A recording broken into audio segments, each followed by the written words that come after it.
Welcome back to Squawk. I'm Bruce Whitfield. We've done away with Sasha Norishkin, and we brought a man who's called it a day on his tenure as Chief Executive of FNB, Michael Jordaan. Michael Jordaan has always been an advocate of innovation. So how is this for you, Michael?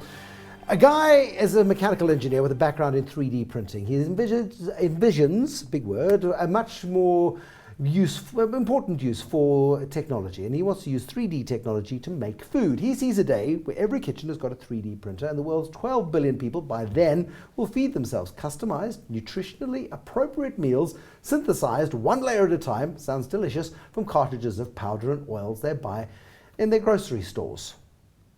You're big on innovation. You've changed the way in which South Africans think about banking. That's got to be the biggest load of poppycock. Or are we going that way? Bruce, it sounds crazy, I know. It's going to happen. This is the reason why one day there will be people living on Mars. They'll be able to print pizzas on Mars without even making it. So this could be a very nutritious meal. I know it sounds crazy now. We'll speak again in 10 years' time. Okay, well, I hope my pizza shop already tastes like they're doing it. Right, David Shapiro, has Michael Jordaan... I've seen a 3D printer, but I've never seen it print food. I've seen it print like a mold, which someone will then use to craft a part for some machine or something, but I've never seen food created that way. This is the future. No, I've just come back from Google Zeitgeist in London. So for 2 days, so you're tweeting about that. We were exposed to some of the most amazing thinkers, and there was one guy who impressed me with a project called Wiki House, and it's the printing of a house. Now, clearly, you don't print the entire house; you print the components of a house. You feed it plywood, you design your own house. And then you can assemble it like IKEA, and you can assemble your house in one day. Now that too sounds crazy, but it's a fraction of the cost of existing houses, and you have a lot of fun building your own house. It's going to happen. I would live in a house like that. I wouldn't eat the food like that, but maybe we won't have a choice. Now, David Shapiro, you remember Chris Ball, Bob Aldworth, Wendy Lucas Bull. What's happened to them now? Wendy Lucas Bull now chairs ABSA. I know. But has Michael Jordaan been an effective chief executive at FNB? Yeah. No, he's been the best. I think that all credit to him, even though he's sitting here. I think that he's probably, and I think it's going to be a sad day for FNB when he does go, or the fact that he is going now. I think that of all of them, and he's done it in such a simple way. He's actually reached out to people out there in the street. He's accessible, and I think that's one of his biggest attributes, is that he's not seen as sitting way up there. Where's FNB's? Are they still in town? Downtown Joburg. No wonder you go. Anyway, I was there. But those ivory towers, those huge offices.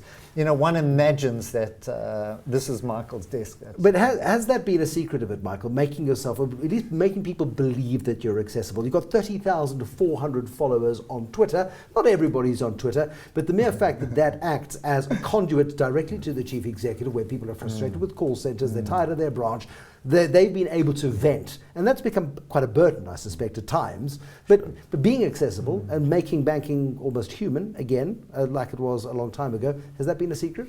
So first of all, I have to thank David. I mean, that's a really nice thing. I mean, people have been saying such nice things. You wonder why they don't tell you that, while you're doing your job. But now we're going to have a bet, though.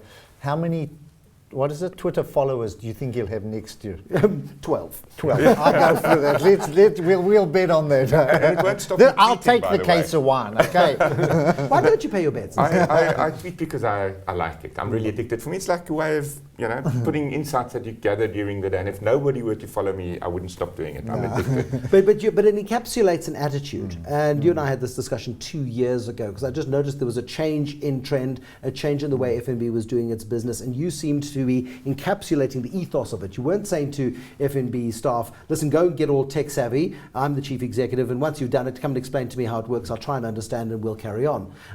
It was leading from the front in terms of... I suppose so, and it's a cliche to say you've got to lead by example, but the fact is there was no grand strategy here. I love toys and I love gadgets, and I heard about Twitter. At first I thought it's crazy, it's like even a stupid word, and then I got into it, and now I'm really addicted to it. My daughter calls my mobile phone a tweeter. She says, Daddy, you've got to get off your Twitter, But as your point about accessibility, I think there's a big distinction between taking your job seriously, which you've got to do. I mean, it's a lot of people working for you. You need a risk committee. You need a risk committee, there's governance and all those things.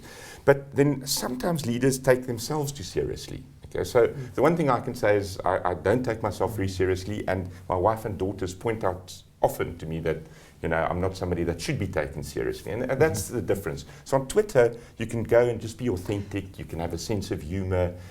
You make mistakes and you learn about it. One big rule is you must never tweet when you've had something to drink. Yes. Okay, don't tweet and Don't don't drive. drink and tweet. Don't Yeah, Yeah. yeah, absolutely. I think with all of that, and this is where credit goes to Michael, FNB have still produced the results. Yes. So this is not a frivolous But have thing they, that he they've does. produced the results because of the innovation, because they've sold the concept of banking as being a bit of fun, and because they move more Dead right. electronics than Incredible Dead Connection does.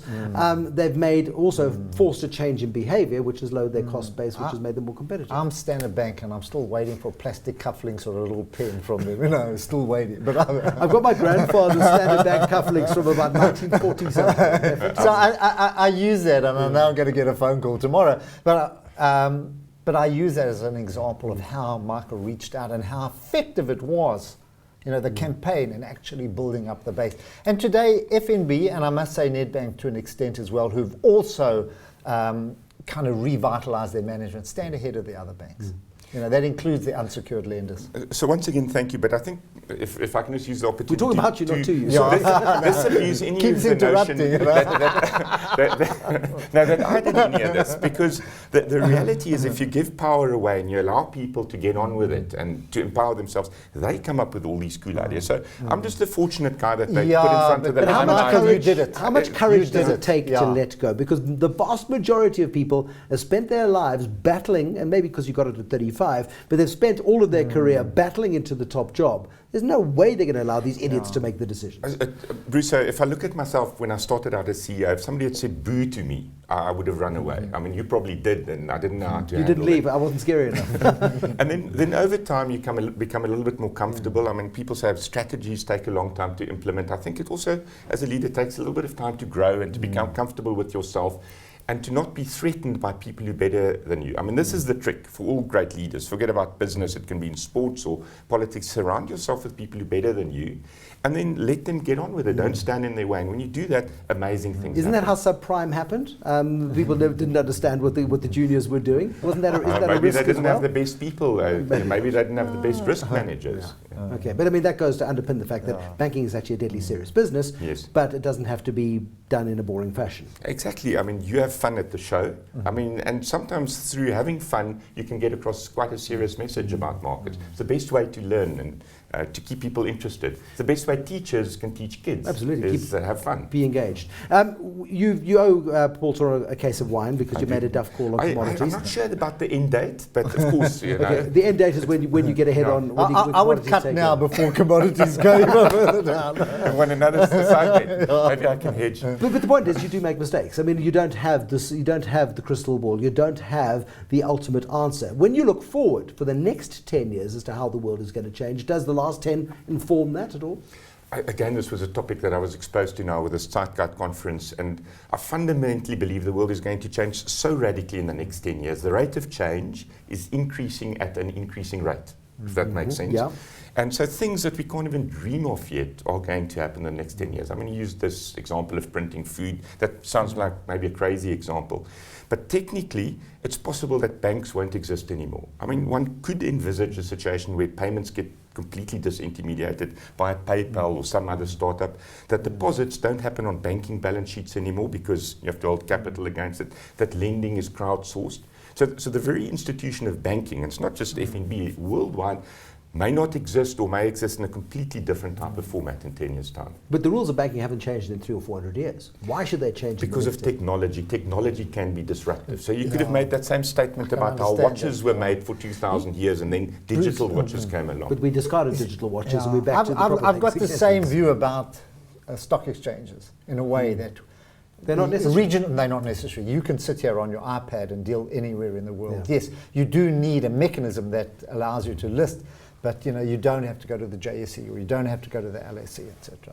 But I think what interests me is where's the source of this innovation? Is it America, or is it all over the world? You know, because Where that's is it? going to be the That's the country question. that actually. Well, the world has Right. become flat, of Yeah. course, so you can actually come up with it anywhere in the world. You have access to the best knowledge in the world. One of the places I'd love to go to is Tel Aviv. Yeah. I think there's a huge amount of innovation that happens there. Silicon Valley gets just a lot let me of the just credit. tell you something about the Jewish community. every company has got 10 MDs. Okay.